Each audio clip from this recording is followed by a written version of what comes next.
விஜய் பேசுறத பார்க்க வந்தவருக்கு இப்படி ஒரு நிலைமையா?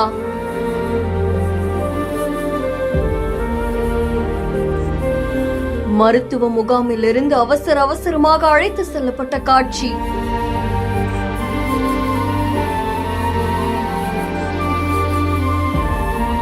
பரிதாபமாக உயிரிழந்த நபர்.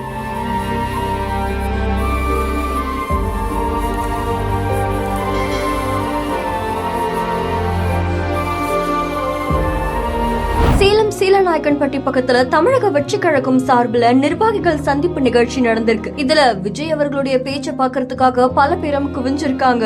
அதே மாதிரி சேலம் சீலநாயக்கன்பட்டி சிவசக்தி நகரை சேர்ந்த 37 வயதாகக்கூடிய சூரஜ் அப்படின்றவங்களுமே கூட்டத்துக்கு வந்திருக்காங்க. இந்த நிலையில தான் நீண்ட நேரமா அவர் மைதானத்துக்கு முன்னாடி நின்னுட்டு இருந்ததால மயக்கம் அடைஞ்சு கீழே விழுந்திருக்காங்க. பக்கத்துல இருந்த மருத்துவ குழு உடனடியாக அவரை மீட்டு சீலநாயக்கன்பட்டி பக்கத்துல இருக்கிற தனியார் மருத்துவமனையில சேர்த்திருக்காங்க. ஆனா அவர் சிகிச்சை பலனின்றி உயிரிழந்துட்டாங்கன்ற செய்தி வெளியாகிருக்கு. அதை தொடர்ந்து அவருடைய உடலை மீட்டு அன்னதானப்பட்டி காவல் நிலைய போலீசார் இப்போ விசாரணை மேற்கொண்டு வராங்க. இந்த சம்பவம் அந்த பகுதியில் பெரும் பரபரப்பை ஏற்படுத்தியிருக்கு.